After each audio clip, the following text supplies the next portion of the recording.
During Nero's night games, prisoners were not merely executed, they were transformed into grotesque spectacles, drenched in pitch and set ablaze as human torches, illuminating the night with their agony.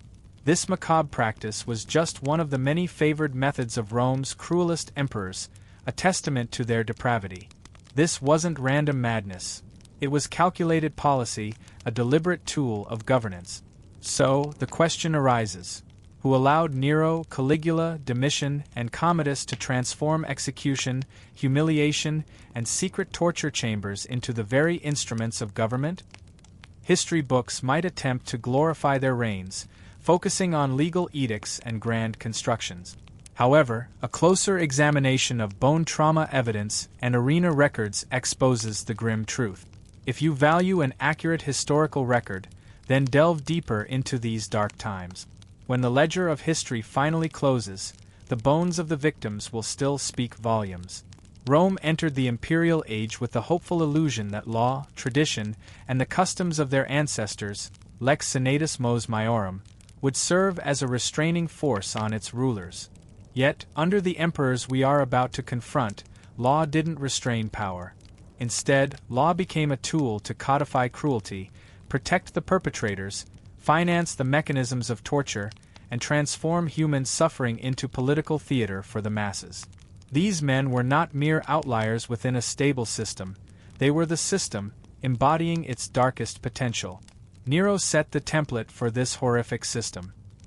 His spectacles of fire following the Great Fire of 64 CE were not simply bursts of insanity. They were carefully orchestrated punishments, designed to deflect blame, project absolute dominance, and instill terror in his opponents. Tacitus recounts how victims were skinned alive, torn apart by dogs, nailed to crosses, or burned as living torches in Nero's gardens, all while elite guests dined amidst the horrifying flames. The horror wasn't hidden, it was meticulously choreographed. By transforming execution into a form of decoration, Nero demonstrated that violence could be repackaged as entertainment, and, conversely, entertainment could be weaponized as a tool of imperial legitimacy. Caligula refined this script, transforming cruelty into a grotesque form of comedy. Under his reign, laughter itself became a warning sign. Senators were subjected to public humiliation before being dragged away to their executions. Guests were murdered during dinner parties, seemingly on a whim. When the spectacle of the arena began to lose momentum, Caligula ordered entire sections of the crowd to be thrown to the beasts, simply to keep the blood flowing and the audience engaged. His favorite method of torture wasn't a specific device or instrument, it was unpredictability itself, terror that struck without logic, without warning, and without any apparent limit. Domitian shifted the focus of cruelty behind closed doors. He understood that silence could instill fear more effectively than public spectacle. His preferred methods of torture were not fire or wild beasts, but rather secrecy and paranoia. This included interrogation chambers with no witnesses, treason trials that weaponized words and even glances, and a vast network of informers who transformed everyday conversation into a potentially lethal risk. His brutality didn't scream. It whispered, smothering Rome in a suffocating blanket of paranoia. Then came Commodus, who effectively dissolved what little remained of imperial dignity. Unlike Nero or Domitian, he craved to be directly involved in the bloodshed, reveling in the carnage at his feet. He strutted into the arena dressed as a gladiator, slaughtering bound men and helpless animals as his citizens were forced to applaud his every move. This wasn't entertainment. It was domination disguised as sport, a blatant display of absolute power. Under Commodus, cruelty ceased to be a tool of governance and instead became a personal indulgence, the emperor's favorite and most depraved game. For emperors, 4 distinct styles of cruelty, yet one undeniable truth. Torture was not merely an accident of character or a deviation from established norms. It was the very architecture upon which imperial power was built. Fire, humiliation, secrecy, and staged bloodshed were not aberrations of Roman governance. They were Roman governance in its most horrifying form. And now we begin to address the central question of this investigation. How did Rome transform its most sadistic emperors into instruments of the state? And why did a civilization so meticulously built on law ultimately choose fear as its true constitution? The Great Fire of 64 CE did more than simply destroy a significant portion of Rome. It revealed how a ruler could weaponize catastrophe itself. 3 of the 14 districts were reduced to ashes, with 7 more severely damaged. The capital city was choking on smoke, suspicion, and rumor. In that chaos, Nero discovered a truth that every authoritarian eventually learns: disaster is not a setback. Disaster is an opportunity, and pain, when carefully directed, can become a powerful tool of policy. Ancient sources differ on whether Nero deliberately ignited the fire to clear space for his golden house, the extravagant Domus Aurea. However, the more significant truth lies not in who started the blaze but rather in who ultimately paid for it. Rome's reconstruction required legitimacy, massive amounts of funds, and, most importantly, a scapegoat. Nero found all 3 by orchestrating one of the most calculated and devastating persecution campaigns in early imperial history. Christians, a small, isolated, and largely disliked sect, proved to be the ideal target. The public already distrusted them for their refusal to participate in traditional Roman religious rituals. Nero simply amplified existing prejudices, stoking the flames of hatred. His accusations didn't require concrete evidence. They simply needed a compelling stage, which he readily provided. Tacitus' account in Annals 15:44 vividly describes the horrific machinery of persecution in action. Victims were sewn into animal skins and torn apart by wild dogs. Others were nailed to crosses. Many were coated in flammable pitch and burned alive as human lamps in Nero's gardens. These weren't spontaneous acts of violence. They were meticulously staged events, requiring carpenters, animal handlers, fire managers, guards, executioners, suppliers, and administrators, clear proof that the empire already possessed a fully functioning logistics chain for the delivery of mass suffering. This brutality served 3 distinct purposes. First, it redirected public rage away from Nero himself and toward an expendable and easily demonized group. Second, it created a spectacle so overwhelming that any thought of dissent felt utterly pointless and futile. And third, it re-established Nero as the ultimate arbiter of life and death, an emperor whose authority burned as brightly as the bodies consumed in his gardens. Behind each execution lay a vast bureaucratic armature, a system even more chilling than the flames themselves. Imperial slaves meticulously documented the proceedings. Arena accountants tracked the number of animals used, the quantities of pitch consumed, the wages of handlers, the cost of constructing crosses, and even the amount of food required to keep prisoners alive long enough to die in the proper sequence.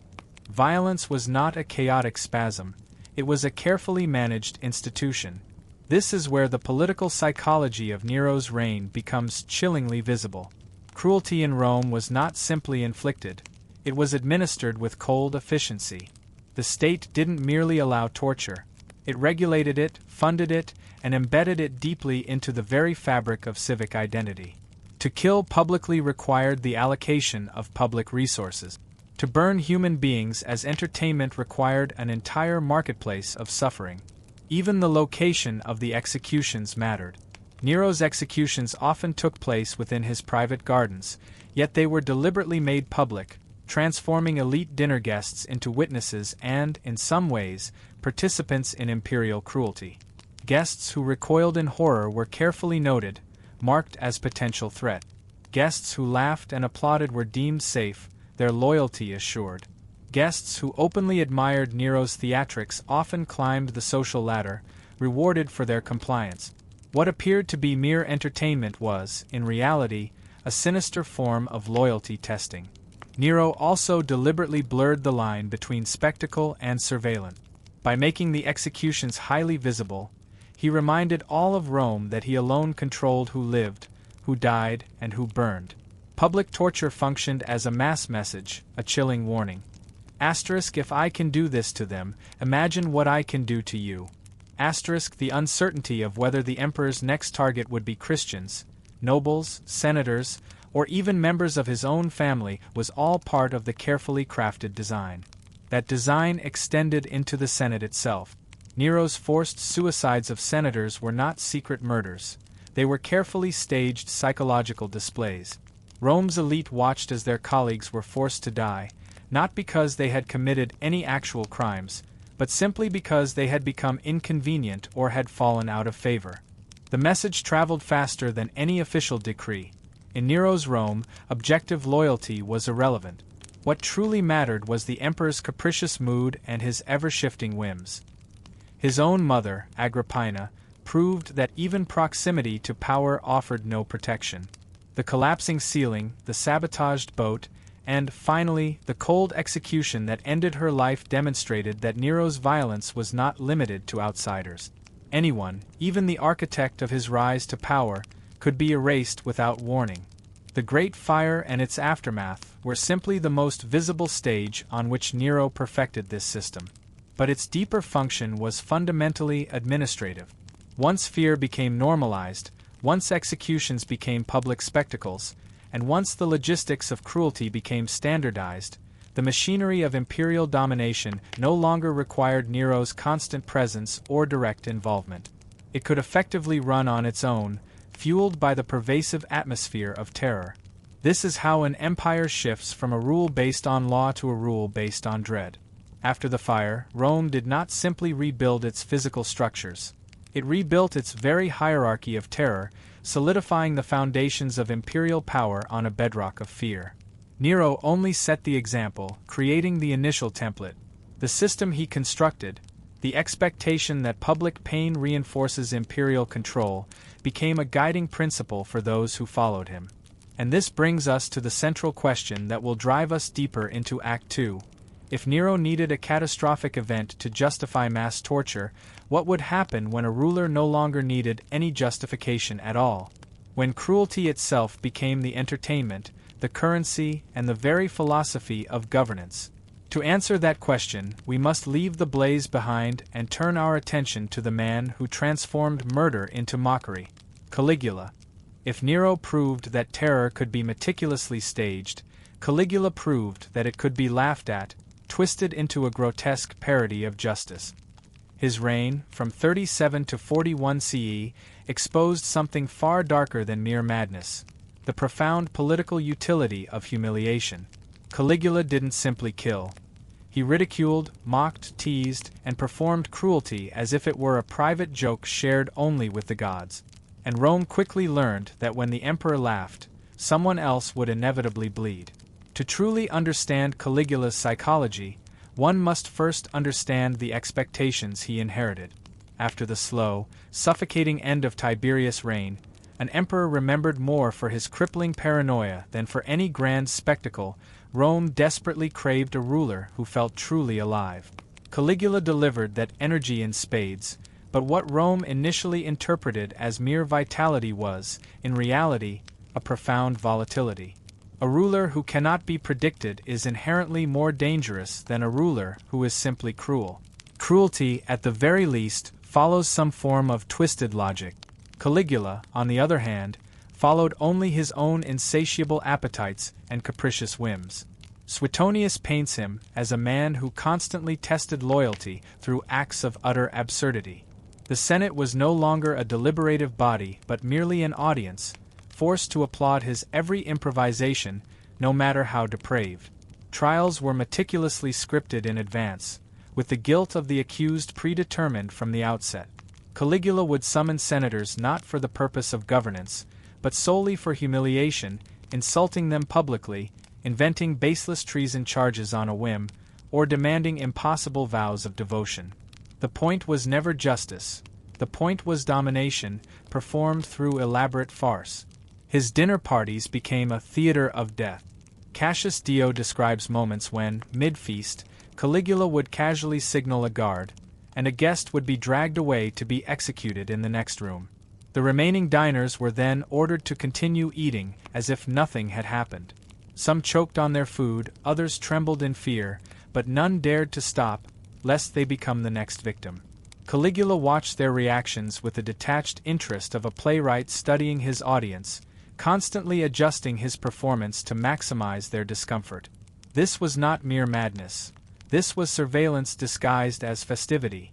In the arena, his cruelty shifted from a private joke to a matter of public policy. When the games slowed down, when too few criminals remained to keep the spectacle sufficiently bloody, Caligula simply ordered entire sections of the audience to be thrown to the beast. These were not criminals or prisoners, they were ordinary Roman citizens. Their only crime was boredom. Their deaths served as a stark reminder to the entire city that the emperor's personal pleasure far outweighed the value of any individual life. Notice the emerging pattern. Nero used torture to redirect blame and consolidate power. Caligula used it to erase the very boundary between citizen and victim. Under Caligula, anyone could die at any moment, for any reason or for no reason at all. That very unpredictability was the true instrument of torture. Even women of the highest social standing were not exempt from his depravity. Senators' wives were summoned, inspected, violated, or paraded as objects of scorn and ridicule. Afterwards, their husbands were forced to thank the emperor for his interest. Gender became just another arena for Caligula's sadism.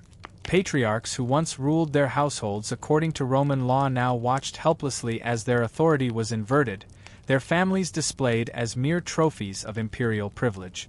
But behind the theatrics lay an economy that kept the engine of cruelty running smoothly. Caligula's extravagant spending on games, banquets, and spectacles drained the state treasury at an alarming rate. To refill it, he resurrected old taxes and invented entirely new ones, including levies on lawsuits, marriages, and even prostitution. Confiscations of property became routine. Accusations of treason conveniently enriched the imperial coffers. Every execution served two purposes simultaneously. It created fear and generated revenue. Every act of humiliation reinforced the social hierarchy and funded the next depraved display. Caligula's sadism was not random, it was carefully monetized. This is where his comedy becomes legible as a form of statecraft. By making cruelty funny, at least to himself, he effectively destroyed the possibility of shared moral judgment. After all, how can you effectively protest an atrocity when the emperor presents it as a joke? How can you resist a ruler who treats his victims as mere punchlines? Caligula weaponized absurdity. Reason could not contain him, which meant that no legal argument could possibly restrain him. His erratic behavior was not a sign of weakness, it was a carefully constructed suit of armor. But unpredictability comes at a cost. While Nero's victims illuminated his gardens, Caligula's victims illuminated a fundamental truth about his regime. A ruler who destabilizes the entire social order inevitably becomes vulnerable from every direction. The Praetorian Guard, senators, and even members of his own court eventually concluded that their own survival required eliminating the source of the chaos. When Caligula's body was pierced again and again in the palace corridor, Rome briefly exhaled, not out of righteousness, but out of sheer exhaustion. Yet, the system that enabled him did not die with him. His reign proved something foundational, that public humiliation can be as effective a tool of power as public bloodshed. Nero taught Rome that fear could be engineered. Caligula taught Rome that fear could be performed. Which brings us to the next evolution of imperial control, one that removed laughter entirely. If Caligula mastered unpredictability, Domitian mastered silence. And silence has its own particular brutality. Before we enter those sealed chambers, we must confront a lingering question that Caligula's reign leaves hanging in the air. What happens when the emperor no longer needs public spectacle at all? When fear can be administered without witnesses, without cheering crowds, without even a single sound? The answer awaits us in the quiet, oppressive corridors of Domitian's Rome. Caligula ruled through chaos. Nero ruled through spectacle. But Domitian, reigning from 81 to 96 CE, ruled through something far more suffocating: silence. His cruelty did not roar in the arena or crackle in the flames of nocturnal games. Instead, it festered in rooms without windows, interrogations without witnesses, and accusations whispered in the dark. Under Domitian, Rome entered a new political climate, one where fear no longer needed to be seen to be effective. To understand Domitian's system, imagine a room where every conversation feels like a confession, where even a raised eyebrow can be construed as an act of treason, where citizens walk past the imperial palace and feel as if it is listening to their very thoughts.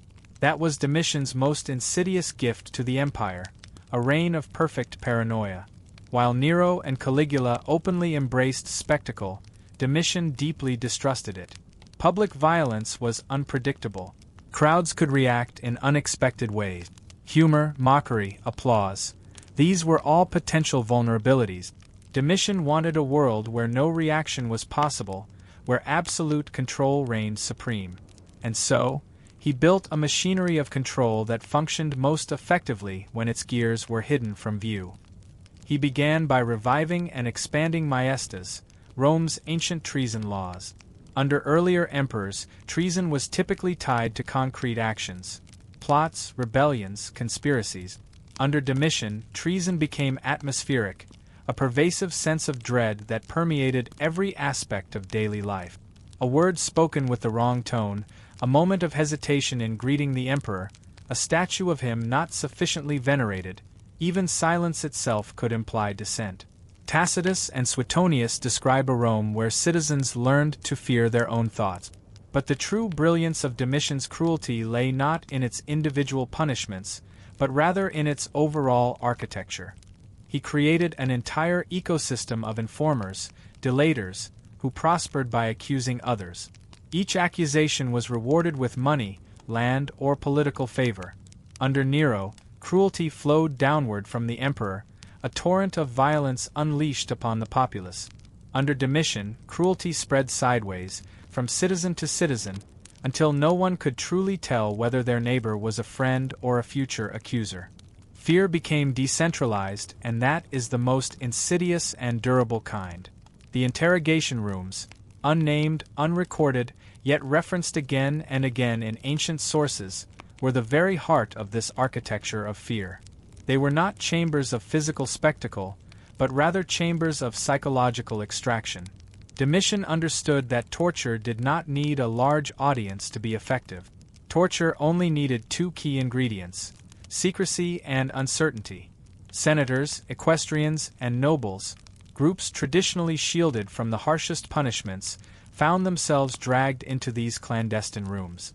Roman law had historically limited the use of torture primarily to slaves. Domitian effectively annihilated that barrier. Nobles could now be beaten, stretched, starved, burned, or mutilated, not necessarily to extract information, but rather to enforce absolute obedience.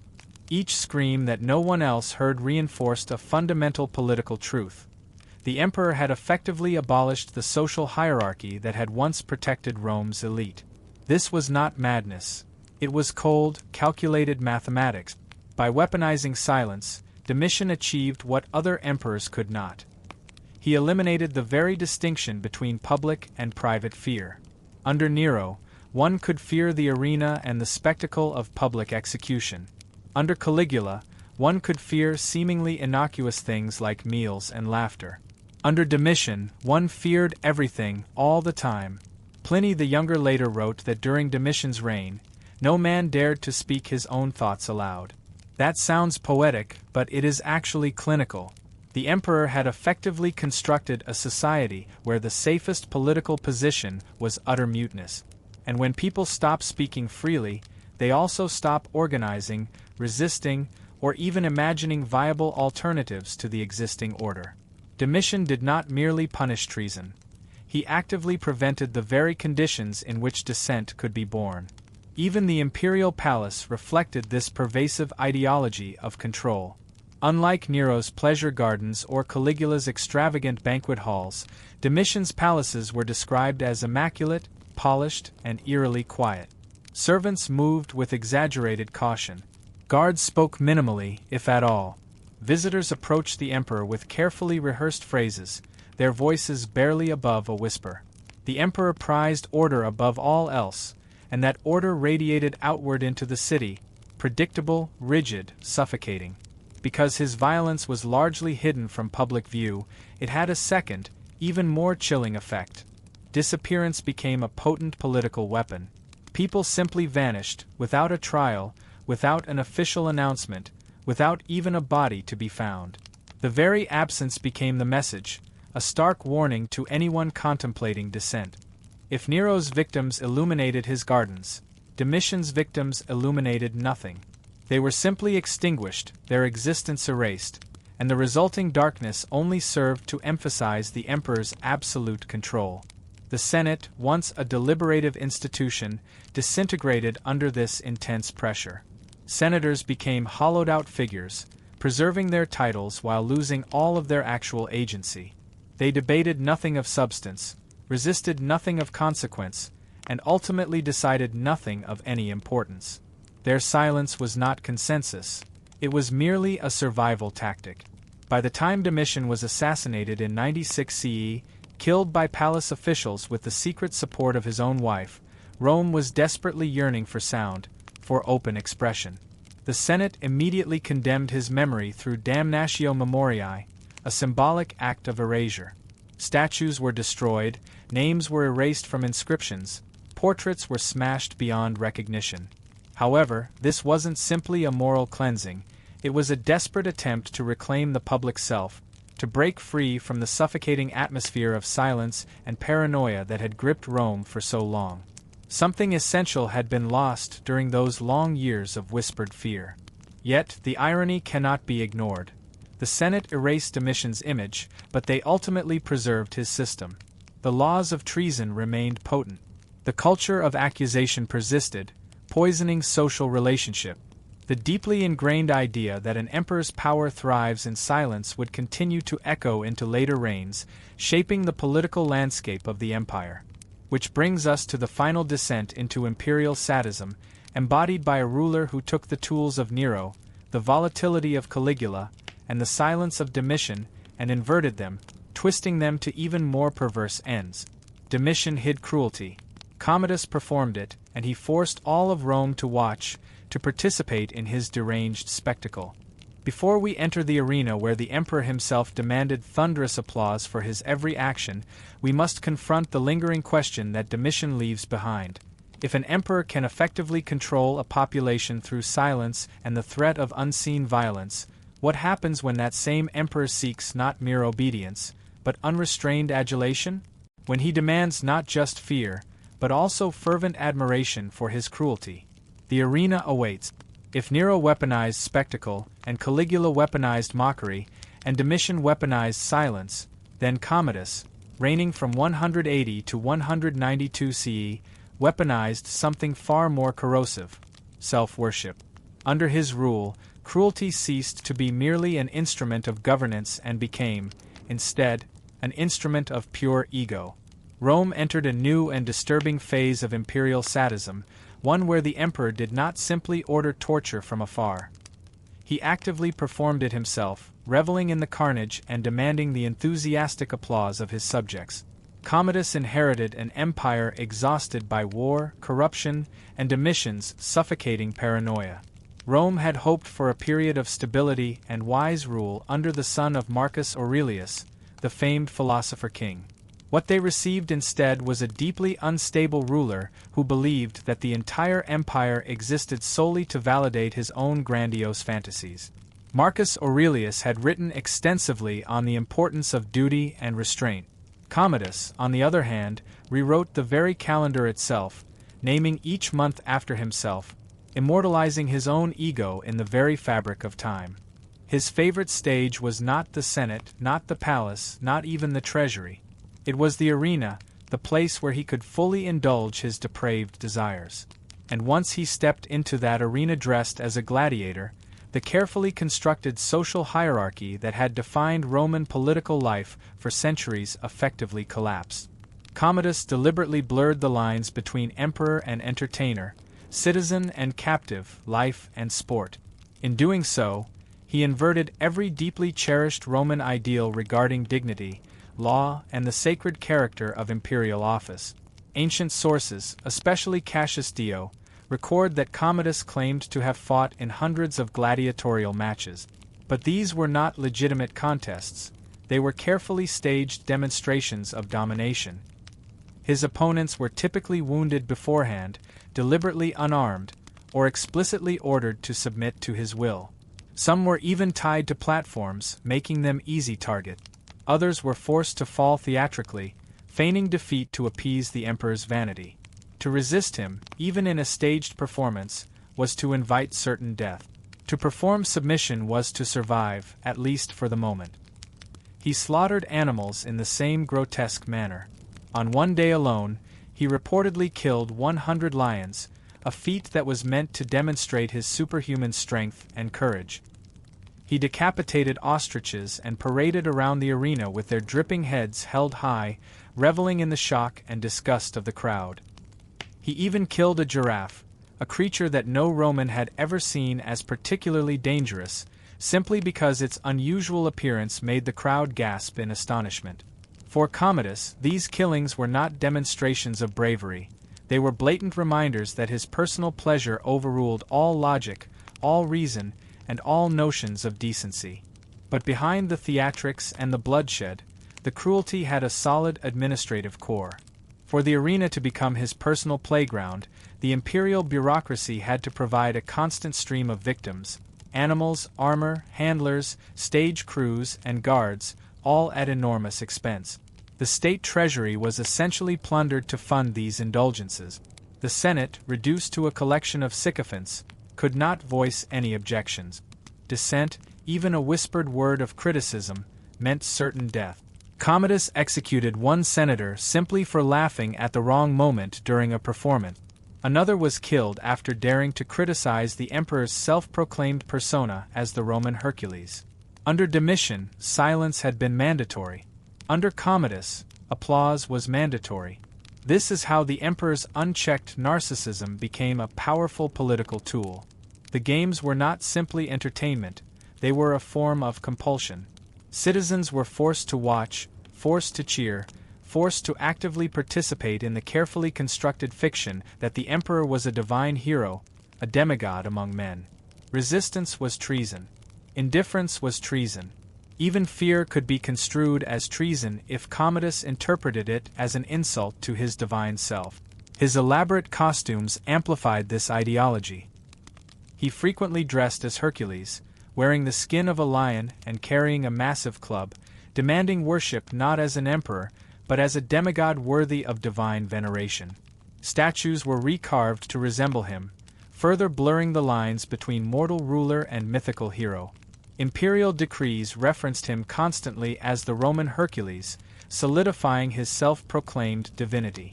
The empire's symbolic order, its myths, its legends, and even its history were all rewritten to fit the inflated ego of one deeply disturbed man. This was not mere eccentricity. It was a complete imperial rebranding, achieved through relentless violence and coercion. Commodus' gladiatorial fantasies gradually corroded what little remained of Rome's political structure.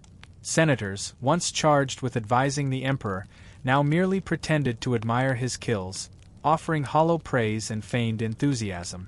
The Praetorian Guard, once tasked with protecting the emperor's life, now found themselves in the unenviable position of protecting the audience from the emperor's unpredictable outbursts of violence.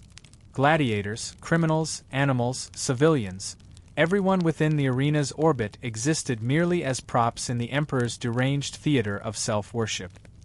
His reign also exposed the economic fragility of an empire built on such extravagant spectacle. Commodus spent enormous sums on games, lavish gifts, and grandiose displays, effectively bankrupting the state. To finance these indulgences, he increased taxes on the populace, seized private estates, and executed wealthy citizens on trumped-up charges, conveniently confiscating their assets and replenishing the imperial coffers. Cruelty became a blatant form of revenue extraction. Every death served two purposes simultaneously: entertainment and enrichment. By the late 180s, governance had been completely hollowed out. Ministers ruled in the background, desperately trying to maintain some semblance of order, while Commodus posed and preened in the arena, indulging his every whim. Corruption flourished unchecked. Rome had become, quite literally, a theater state. The emperor's narcissistic performances replaced law, strategy, and responsible administration. This utter breakdown of legitimacy ultimately produced the final, ironic twist in Commodus' story. His death was not the result of a grand rebellion or a popular uprising. It was, in essence, a management decision. Members of his inner circle, including his mistress and the Praetorian prefect, came to the conclusion that the empire simply could not survive another year of his games, his rampant corruption, and his increasingly erratic behavior. They conspired to have him poisoned.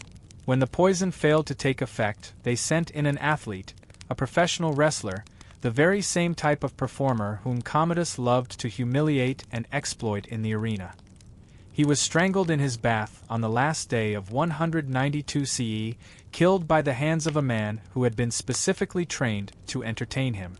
The Senate's reaction was one of instantaneous relief. They immediately declared Commodus a public enemy, ordering the erasure of his name from all public records and restoring the months he had renamed in his own honor. Statues were smashed to pieces. Inscriptions were rewritten to remove any trace of his existence. But erasing his image did not erase the fundamental lesson of his reign. If Nero used fire to distract the populace, and Caligula used comedy to destabilize the social order, and Domitian used silence to choke the city into submission, Commodus revealed the most dangerous possibility of all. What happens when an empire forgets that its ruler is supposed to govern and begins treating him as a spectacle instead? Because after Commodus finally fell, Rome faced a profound question that it could no longer dodge or ignore. Had torture become the empire's very identity, rather than simply a tool to be used and discarded at will? The next part of this investigation will confront the aftermath of these reigns and the dark political psychology they left behind. When Commodus' lifeless body hit the floor of his chamber, strangled by the very performer meant to amuse him, Rome was not liberated. Rome was exposed, stripped bare of its illusions. His death didn't simply reveal how one man had corrupted the empire, it revealed how the empire itself had allowed four men, Nero, Caligula, Domitian, and Commodus, to normalize savagery so thoroughly that brutality no longer belonged to individual despots. It had become intrinsically linked to the state, embedded in its very foundations. To understand the political psychology of this pivotal moment, imagine Rome in the first chaotic days after Commodus' assassination. Senators celebrating openly in the streets, as if a terrible curse had finally been lifted. Crowds murmuring with relief, whispering that the gods had finally intervened to save them. The Praetorian Guard repositioning itself, jockeying for power and maneuvering to choose the next emperor. At first glance, it appears like a return to order, a restoration of the old ways. But beneath that seemingly calm surface, something much colder and more unsettling was already in motion. Rome was not simply reacting to the fall of a tyrant. Rome, Nero's penchant for spectacle amplified by his flamboyant theatrics, had cultivated a city addicted to dramatic displays. Caligula's unpredictable nature had instilled a sense of the absurd as commonplace. The oppressive silences of Domitian had nurtured an environment of pervasive paranoia. And Commodus's staged performances had desensitized the populace, teaching them to applaud acts of violence. Cruelty no longer shocked the empire. It had become an ingrained condition. This subtle continuity, often understated by ancient historians, reveals a crucial aspect of Roman governance. While each emperor's rule differed in style, their reigns formed a chilling psychological progression that fundamentally reshaped Roman power dynamics. After nearly half a century of meticulously orchestrated terror, the public ceased to evaluate emperors based on their virtues. Instead, they gauged them by the potential danger they posed. This shift in perception had three profound consequences. Under the Republic, Romans feared external threat. During the early empire, their anxieties centered on the potential collapse of imperial authority. But after Nero, Caligula, Domitian, and Commodus, Romans began to fear each other. Informers and accusers, known as delators, didn't vanish after Domitian's demise. They multiplied, their ranks swelling with opportunists. The very bureaucratic networks that had once funneled accusations into Domitian's interrogation chambers now disseminated them throughout the courts, the palace, the treasury, and even the marketplace.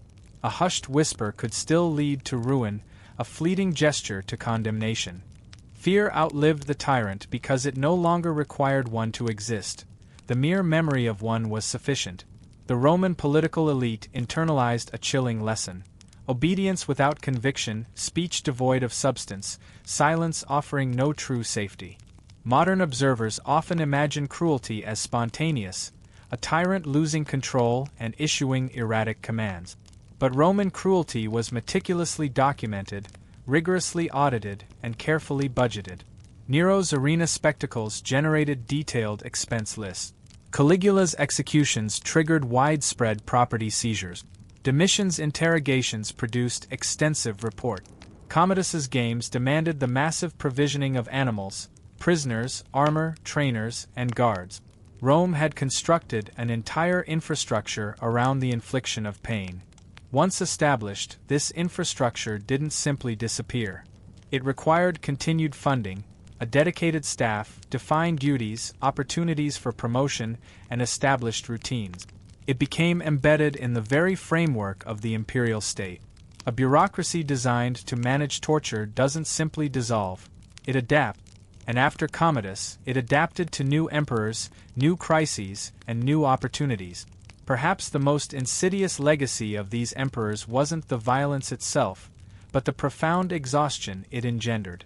Romans didn't rise up against Nero, Caligula, Domitian, or Commodus out of moral indignation. Their actions were driven by a primal instinct for survival. Yet each failed uprising left the same mark, a growing conviction that cruelty was inescapable. When a population resigns itself to the inevitability of suffering, resistance withers. People prioritize minimizing immediate danger over challenging the system. They cease to imagine alternatives, and when imagination dies, tyranny becomes entrenched. That was the Rome Commodus left behind. But there was another element at play, subtle and often unseen, yet decisive: the economy of cruelty. Cruelty wasn't merely a political tool, it was a lucrative enterprise. Property seized from executed senators flowed directly into the imperial treasury. Arena vendors profited from selling food, weapons, and animals. Craftsmen thrived by forging torture implements, armor, and restraints. Executioners, guards, beast handlers, and trainers all earned their wages from the shedding of blood. Pain itself circulated as currency. So, when Commodus met his end, Rome faced a dilemma unprecedented in its history. Could the empire survive without cruelty when cruelty had become one of its largest and most deeply entrenched industries? This question remained unspoken, too dangerous to articulate. Yet, it subtly influenced every political decision in the years that followed. Even emperors who genuinely sought restraint found themselves presiding over a system intrinsically built upon violence. Ending the cruelty meant dismantling the very structures the empire relied upon for unity, revenue, and control. This is why the Senate immediately sought to erase Domitian and Commodus from the historical record through damnatio memoriae, the symbolic ritual of obliteration. It wasn't an act of justice, but of denial. If the images were gone, perhaps the pervasive influence of the system would feel less oppressive. But people don't easily forget the lessons learned through silence, spectacle, and mockery. Trauma doesn't disappear when a statue is toppled. Which leads us to the next stage of our investigation, the core of Act 2. If cruelty had become a deeply ingrained system, what did Roman law look like under its influence? Because beneath the arena, beneath the opulent palaces, beneath the lavish feasts and roaring fires, a legal order continued to function. And that legal order, the rules, the trials, the punishments, reveals something even more disturbing. The empire didn't just tolerate cruelty, it actively rationalized it. To truly grasp this transformation, we must turn our attention to the institution that outlived all four emperors: Roman law itself. When people envision Rome's cruelty, they often picture the arena. Sand soaked with blood, the crowd roaring its approval, the emperor watching impassively. But the most terrifying acts of violence in the empire didn't occur before tens of thousands of spectators. They transpired in the hushed offices, dusty archives, formal courtrooms, and private chambers of the powerful. Because Rome didn't merely permit brutality, it legalized it. If parts 1 to 6 revealed who inflicted cruelty, part 7 exposes how the empire justified it. For cruelty to endure, it must eventually cease being a source of shock and transform into a normalized procedure. After Nero, Caligula, Domitian, and Commodus, Rome faced a profound paradox. It sought to condemn tyrants, yet it remained reliant on the very judicial and administrative mechanisms those tyrants had so effectively strengthened. The system needed to function, so it adapted. Violence became part of the paperwork. The most potent legal tool in Rome was maiestas, the crime of treason. Under the Republic, it signified harming the state. Under the early empire, it meant insulting the emperor. But after the reigns of our 4 tyrants, the definition expanded beyond recognition. A raised eyebrow could imply disloyalty.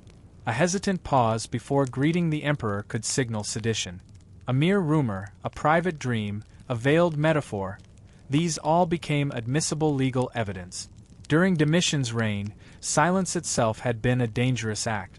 Under later emperors, the lingering memory of Domitian made extreme caution the norm. Treason trials didn't cease with his death. They became a refined ritual in which the very accusation carried more weight than the eventual outcome.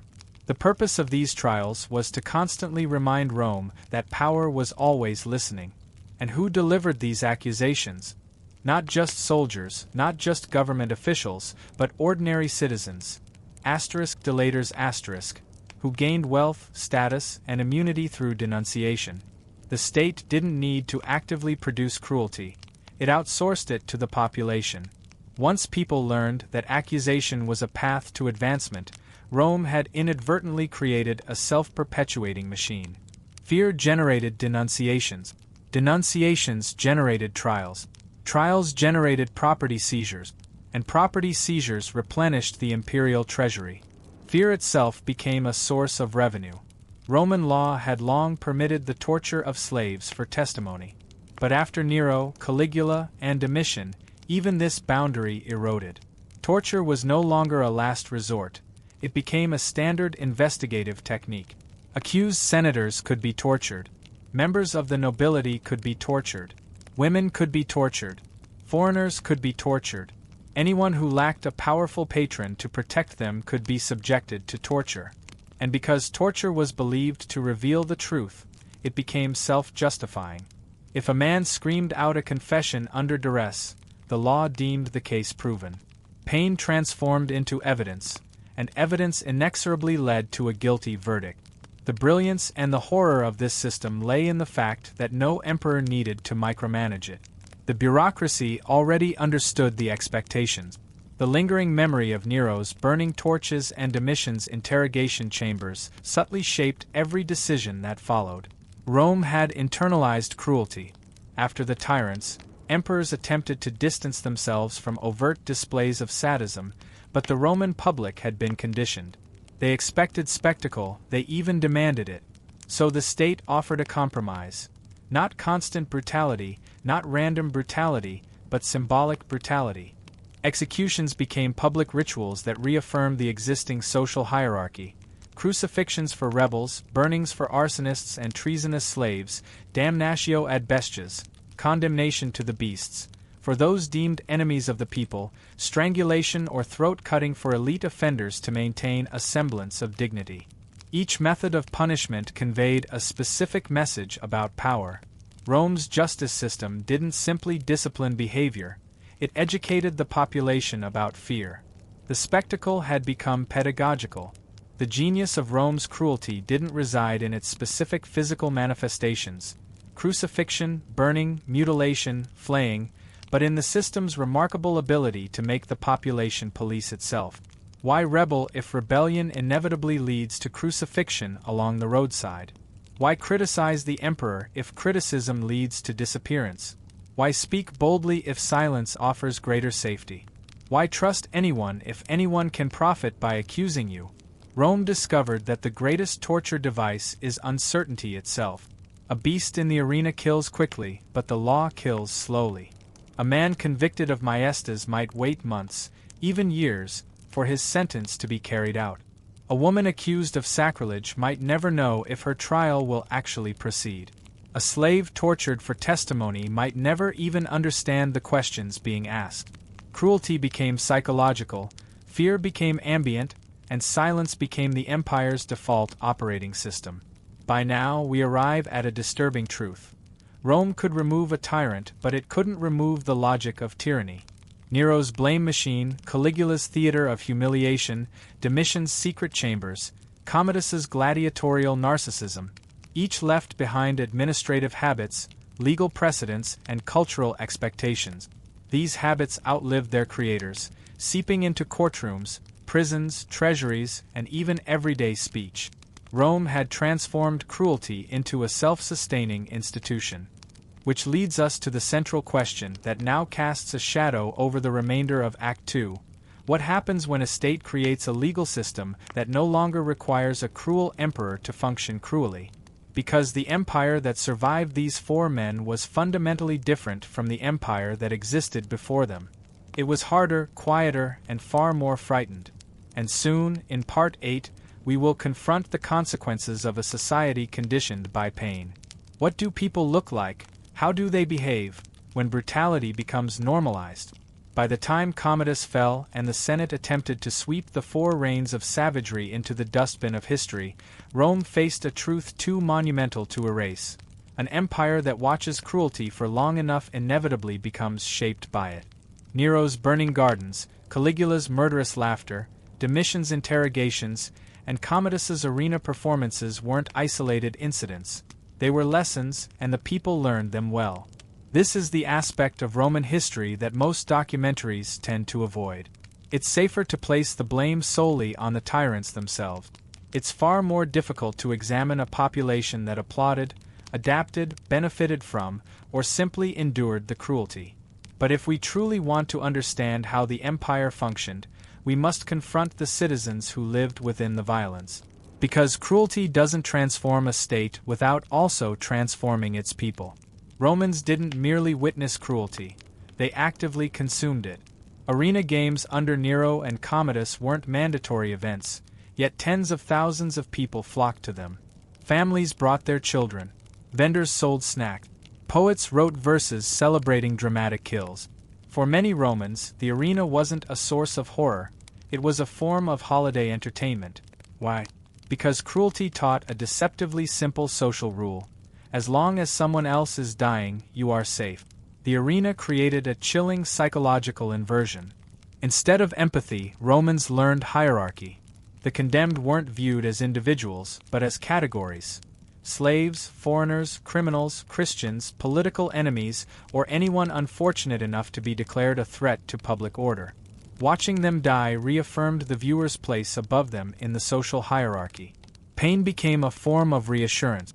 In a society where emperors could kill on a whim and treason laws could destroy anyone, witnessing violence inflicted upon another body wasn't merely entertainment, it was a source of relief.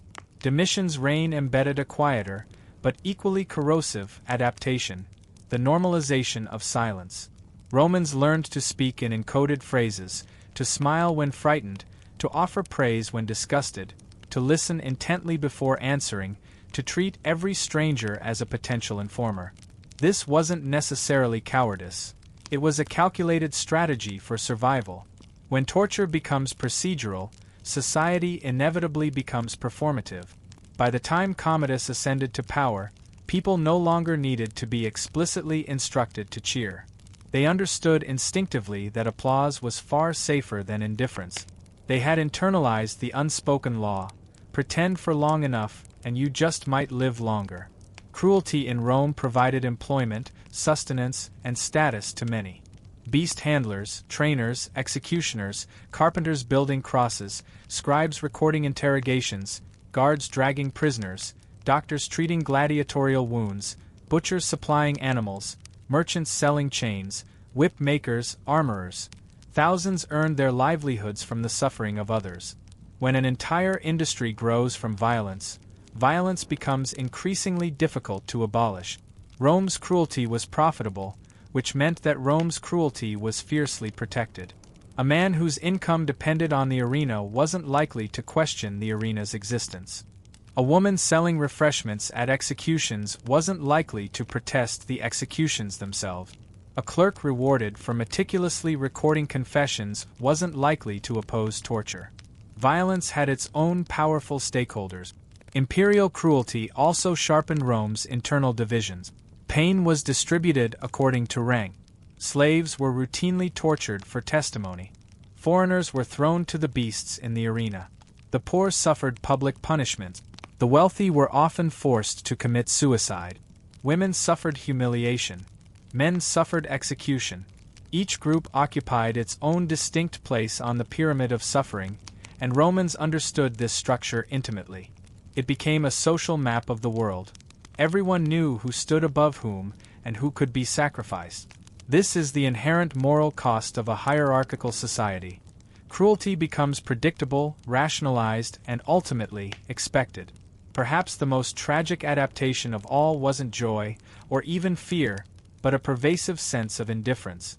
By the time the horrors of Domitian's secret chambers and Commodus's arena fantasies became public knowledge, many Romans simply absorbed it all. They discussed cruelty the way modern societies discuss the weather, taxes, or currency fluctuations, as something to note, but not necessarily to oppose. You cannot resist what you have normalized. You cannot mourn what you never truly valued. This is why the Senate's attempts to erase the tyrants from history ultimately failed. Rome could smash statues, rename months, and condemn memories, but you cannot legislate away a deeply ingrained psychology. For decades, Romans had been trained to expect cruelty, to tolerate it, and to live within its shadow. That conditioning didn't simply evaporate when Commodus died. The deepest consequence of this conditioning is fundamentally philosophical. Rome no longer shared a common definition of justice. Justice under Nero meant unquestioning obedience. Justice under Caligula meant offering constant amusement. Justice under Domitian meant absolute silence. Justice under Commodus meant enthusiastic participation in the spectacle. These frameworks clashed, overlapped, combined, and ultimately dissolved. The result was a population that knew what to fear, but no longer knew what to believe. A state can survive poverty. A state can even survive invasion. But a state cannot survive moral fragmentation. When no one agrees on what is right, the only remaining compass is brute force. And force was the only compass Rome had left. So, we now arrive at the central tension that drove the empire toward its next crisis. If cruelty had fundamentally shaped the emperors and shaped the people, what shape did it leave on the empire itself? Not just politically, not just legally, but structurally? What does an empire look like after it has made pain ordinary? To answer that question in Part 9, we must examine the very machinery that Rome used to sustain itself after the age of sadistic emperors, the institutions, the military, the economy, and the enduring myth of Roman order. Because the empire that emerged from the reigns of Nero, Caligula, Domitian, and Commodus wasn't simply a battered and traumatized Rome. It was a Rome that had learned to live without a conscience. By the time the dust settled after Commodus's strangulation, Rome wasn't merely traumatized. It was fundamentally transformed. The people had adapted to cruelty, yes, but now we confront the deeper mutation. Rome's core institutions, legal, military, administrative, and economic, had adapted as well. An empire's cruelty only becomes truly permanent when it no longer depends on cruel individuals. And after Nero, Caligula, Domitian, and Commodus, Rome no longer required tyrants to function tyrannically. The system had absorbed their method. Each of the four emperors redefined the imperial role in their own twisted way. Nero made the emperor a performer. Caligula made the emperor a god of mockery. Domitian made the emperor an invisible judge. Commodus made the emperor a gladiator. After their deaths, Rome desperately tried to restore the old ideal, the emperor as a rational guardian of the state. But political memory is not easily erased. Every new ruler inherited an office bloated by fear, spectacle, and the unrestrained exercise of violence. The Senate no longer expected virtue. The people no longer expected stability. The Praetorian Guard no longer expected loyalty. Everyone expected danger. This meant that even the most well-intentioned emperors had to rule within a structure already deeply reshaped by terror, where silence was safer than dissent, where executions were viewed as routine administrative tools, and where the emperor's personality became a matter of public security. The office of emperor remained poisoned long after the tyrants were gone. The Senate had once been the moral backbone of the republic. After these reigns, it was reduced to a mere skeleton. Nero humiliated senators publicly. Caligula killed them for his own amusement. Domitian terrorized them in private. Commodus simply ignored them entirely. The result? Senators became specialists in survival, learning to interpret silences, to flatter instinctively, and to praise strategically. Decision-making atrophied, debate evaporated. The Senate still existed, but only in a purely ceremonial form. By the late 2nd century, it no longer even pretended to govern. It merely waited for orders, waited for danger, waited for a new emperor to either tolerate or destroy it. An institution that lives in constant fear cannot function effectively. An institution that merely performs obedience cannot lead. The Senate was alive, but no longer truly living. While the Senate weakened, the military strengthened, but not in a way that served to rebuild Rome. Instead, it absorbed the imperial logic of domination. Nero used the Praetorian Guard to eliminate his rivals. Caligula used them as props in his theater of horror. Domitian used them as his secret police. Commodus used them to protect the audience from his own erratic behavior. By the time Commodus fell, the Guard had internalized the ultimate imperial lesson: if the emperor can kill without reason, so can we. Loyalty became transactional, corruption became structural, and assassination became a matter of policy. The army learned that it had the power to make and unmake emperors. Emperors, in turn, learned to fear their own protectors. The empire then entered an era that historians refer to as the age of the barracks emperors, where soldiers, not established institutions, determined the line of succession. Cruelty had been democratized, but only within the military elite. Every act of imperial cruelty generated tangible economic consequences. Arena games stimulated entire commercial ecosystems. Treason trials led to widespread property seizures. Informers earned generous bounties. Executioners, handlers, and torturers all earned steady wages. Confiscations filled the ever-widening gaps in the imperial treasury. In other words, pain directly funded the state. But the economic legacy was even more insidious than that. Cruelty destabilized long-term planning. No senator was likely to invest in ambitious urban projects if he feared being executed and having his assets seized. No wealthy family was likely to donate generously to temples if confiscation was a constant threat. No merchant was likely to expand his trade if the emperor's demands were unpredictable and arbitrary. Rome gradually transformed into a short-term empire, reactive, anxious, and increasingly dependent on rituals of brutality to maintain public attention and political cohesion. The empire's economy survived, but it lost its capacity to imagine, or even plan for, the future. Roman courts became increasingly efficient at one thing, and one thing only: conviction. Not justice, not arbitration, not protection, simply conviction. The legal precedents set by Nero and Domitian made it alarmingly easy for later emperors to punish with minimal oversight or scrutiny. Courts no longer served to mediate conflict; they processed enemies. Sentences became predictable. Crucifixions, burnings, arena condemnations, forced suicide. Law itself became merely the emperor's shadow. Perhaps the biggest casualty of the sadistic emperors was Rome's self-image. Romans had long believed that their empire represented order, law, civilization, rationality, and virtue. But after half a century of theatrical horror and bureaucratic terror, that myth had cracked beyond repair. What replaced it? A hollowed-out ideology, a sense of grandeur devoid of any real substance, a performance of unity that concealed deep fragmentation, and a population united only by fear and spectacle. Rome remained powerful, but its power had lost all intrinsic meaning. This is precisely why historians often describe the 2nd century as a golden age. Because the marble still shone brightly, the roads still stretched across continents, and the temples still stood tall and imposing. But beneath all that impressive infrastructure pulsed a deeply unsettling psychological truth. Rome no longer truly believed in itself. Rome endured through sheer momentum, not through any deeply held conviction.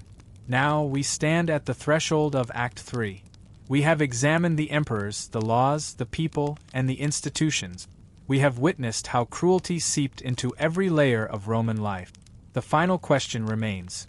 If cruelty became Rome's defining political identity, how did Rome attempt to explain itself to the world, and perhaps more importantly, to itself?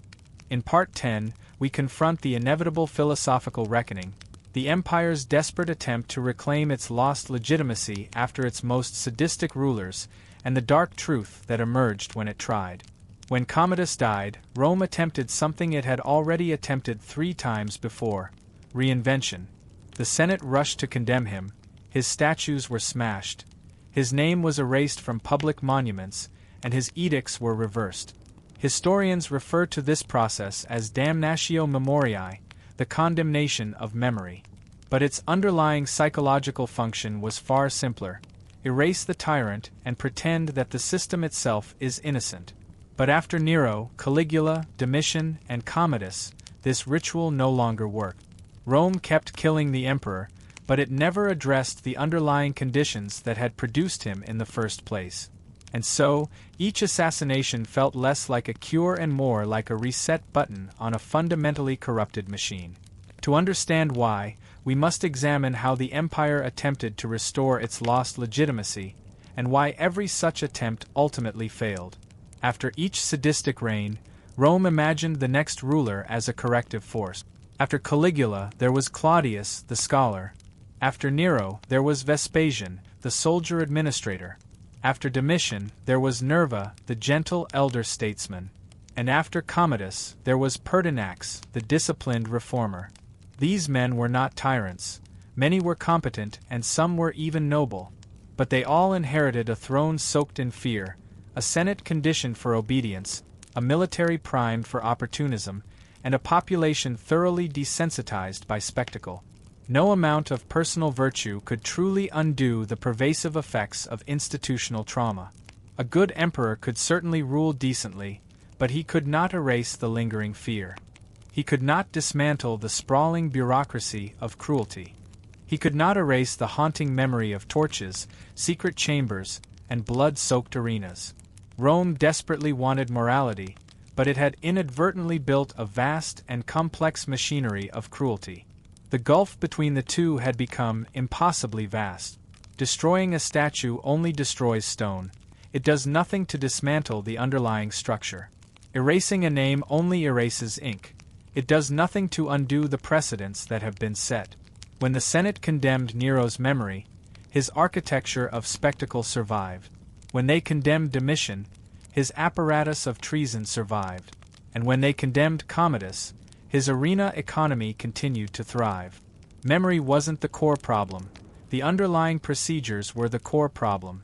But Rome, unwilling to confront its own deep complicity, continued to treat tyranny as a mere bad emperor problem.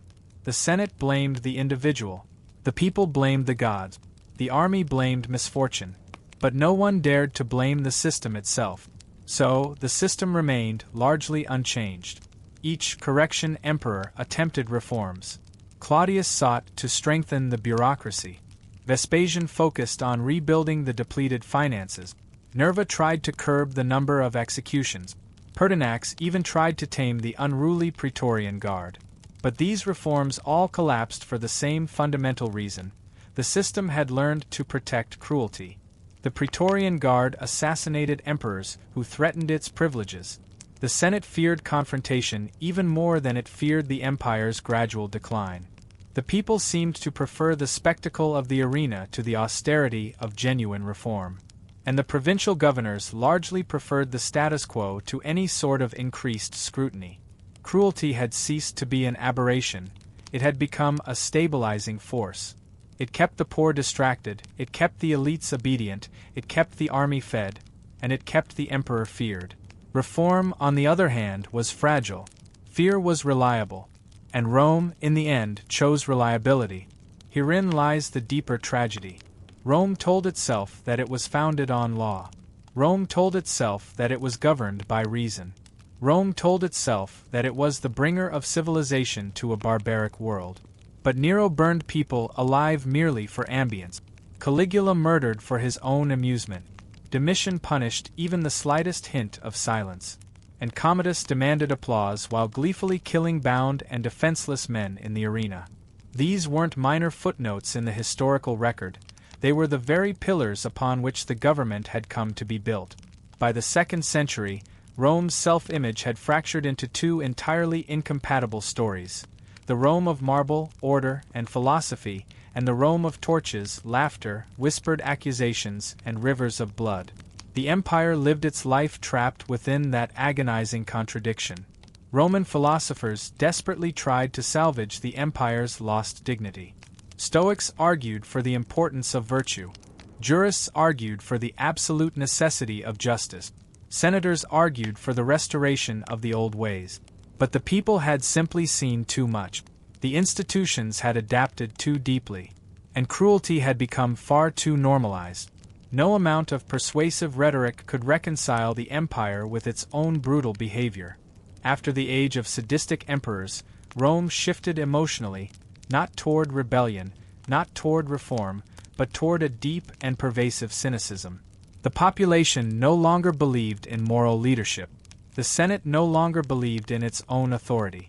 The army no longer believed in loyalty. And even the emperors no longer seemed to believe in the virtue of restraint. Cynicism replaced civic virtue, pragmatism replaced justice, and sheer survival replaced any semblance of ethic. This emotional shift is what ultimately doomed the empire. Not barbarian invasions, not financial strain, not political instability. Those were merely symptoms of a far deeper disease: indifference. A civilization that stops believing in its own founding principles cannot possibly sustain itself. A government that teaches its people to expect cruelty cannot effectively govern without it. An institution that relies on fear cannot possibly inspire genuine loyalty. Rome had become an empire that was fundamentally afraid of itself. So, here we stand, with the tyrants dead and Rome desperately trying to feel clean again. But cleansing rituals cannot erase structural truth. Statues fall, but systems endure. Which brings us to the crucial question that will guide us through the end of Act 3. If Rome could not restore its moral center, what did cruelty? What legacy did they leave behind? What was the long-term impact of an empire that was governed by pain, fear, and the need for constant performance?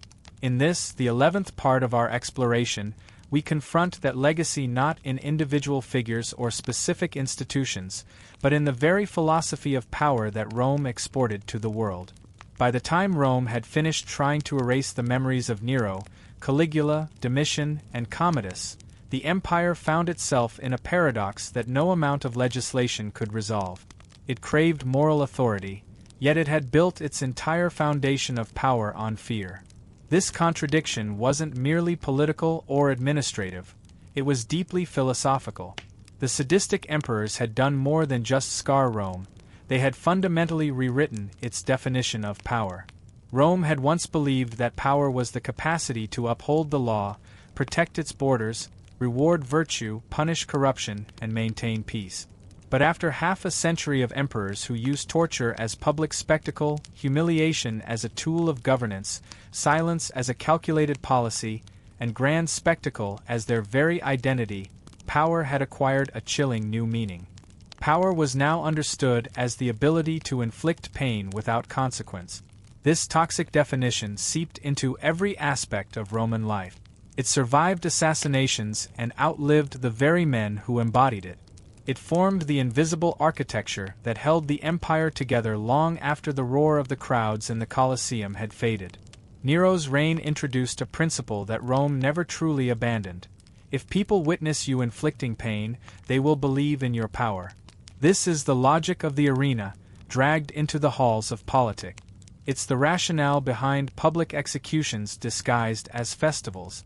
It's the very essence of imperial presence itself. From golden thrones and triumphal processions to lavish banquets and the horrifying spectacle of human beings used as living torches. Nero understood the psychological shortcut. Spectacle replaces true legitimacy. Future emperors absorbed this lesson. Even those who outwardly despised Nero's excesses relied on grand spectacle to maintain their authority. Why? Because spectacle demands nothing of the spectator except awe. It's easy, it's effective, and it avoids the need for genuine accountability.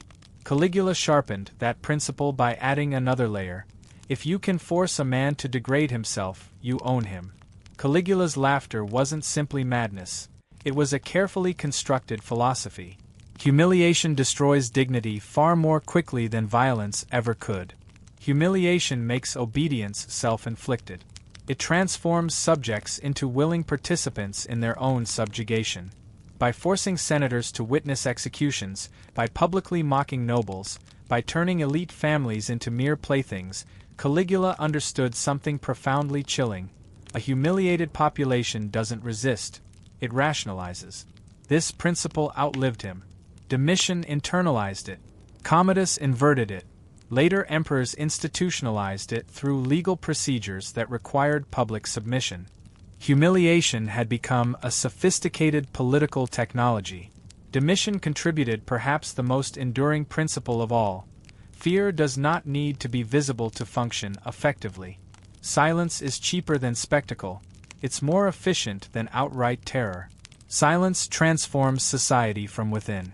When people censor themselves, the emperor no longer needs to punish them directly. When citizens distrust one another, the emperor no longer needs informers. When the wealthy live in fear of confiscation, the emperor no longer needs to stage elaborate trials.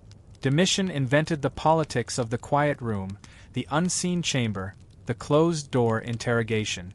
This became Rome's default mode of governance, not necessarily because later emperors consciously wanted to imitate Domitian, but because silence requires no particular talent, no charisma, no inherent cruelty, only the lingering memory of past cruelty. Silence became the empire's real constitution. Then, Commodus added the final, catastrophic principle: power does not need dignity, it needs applause. Commodus ruled as a living metaphor, an emperor who stepped into the arena and forced Rome to cheer as he struck down the helpless. He taught Rome that authority could be utterly hollow as long as it was loud, that legitimacy could be replaced with mere entertainment, that true governance could be replaced with simple performance. In the long arc of history, Commodus's legacy was perhaps the most corrosive of all. He shifted Rome from a civilization to a spectacle, from a state to a stage, from politics to performance art. And once an empire becomes a stage, its rulers inevitably become actors, actors who must constantly escalate, exaggerate, and intensify their performances to maintain relevance. Commodus was assassinated, but the idea he embodied did not die with him. After him, Rome possessed a spectacle without morality, a silence without safety, a bureaucracy without conscience, a population without ideals, a ruling class without conviction. The result was a power structure that required constant fear to remain stable, not because any particular emperor consciously demanded it, but because the system itself no longer understood any other language. Fear had become Rome's currency, its binding glue, its underlying logic, its very philosophy of governance. This was the true legacy of the most sadistic emperors. They converted cruelty into a formal political doctrine. So now, as we approach the final part of Act 3, we must confront the unavoidable truth. Rome tried to erase the monsters. Rome tried to glorify its marble monuments. Rome tried to rebuild a sense of dignity.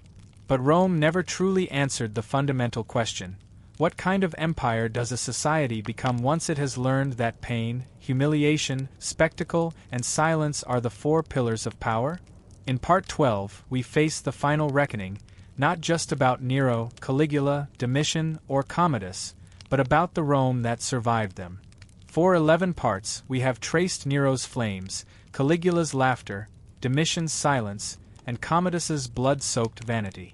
But the final reckoning does not belong to the emperors alone. It belongs to the empire that produced them and the empire that survived them.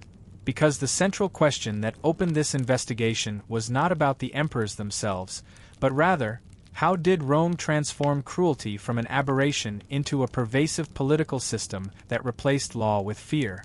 To answer that, we must shift our focus from individual biographies to the underlying structure, from individual personalities to the prevailing ideology. Nero, Caligula, Domitian, and Commodus were ultimately symptoms of a deeper malaise. The disease was older and far more deeply ingrained. Rome fundamentally believed that power was strongest when it controlled pain. Everything else, the law, the army, the treasury, the theater, the temples, ultimately served that core belief. When Nero burned prisoners as human torches, he wasn't inventing Roman cruelty.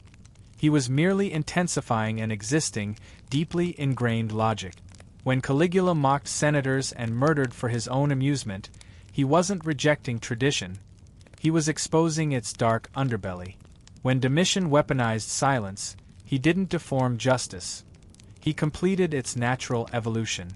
And when Commodus turned the arena into the imperial stage, he didn't degrade Rome's image. He revealed its true face. The empire's rulers did not twist Rome's moral core. They revealed it for what it always was.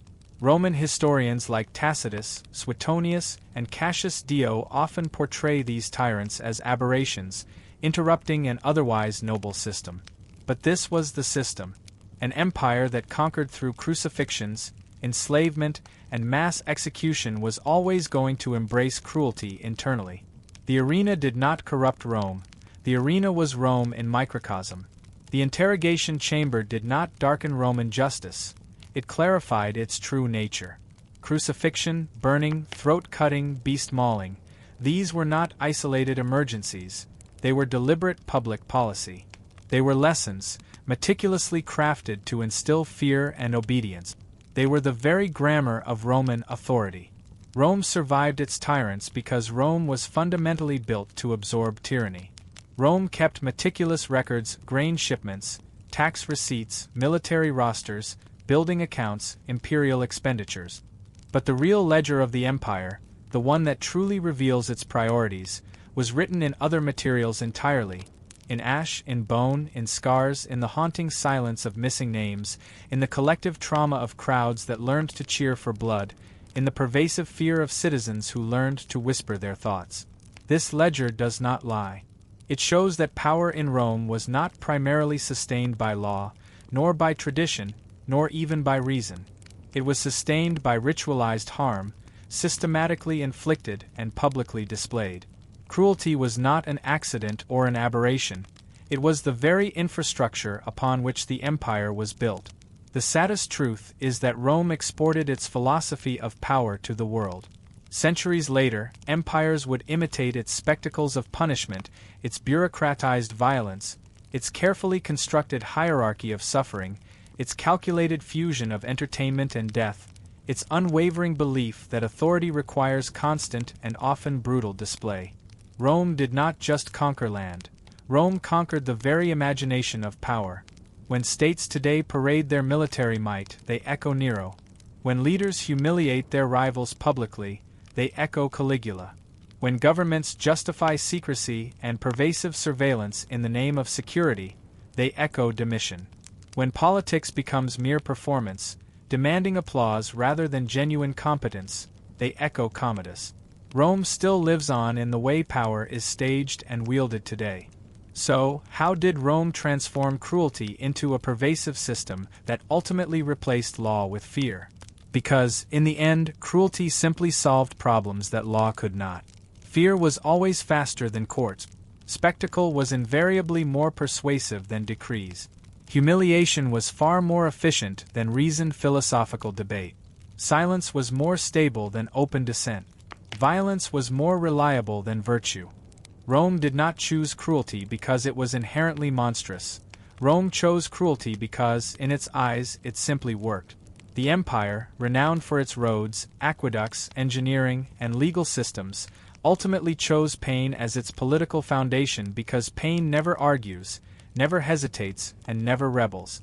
Pain simply obeys. But the ultimate cost of building a civilization on pain is tragically simple. When pain becomes the very logic of power, power will eventually become the logic of ruin. If you walk through the ruins of the Colosseum today, you will see its towering arches, its labyrinthine corridors, its stone bleachers, the skeletal geometry of a once mighty empire.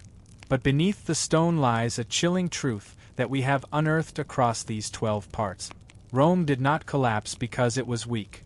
Rome collapsed because it fundamentally believed that terror was strength.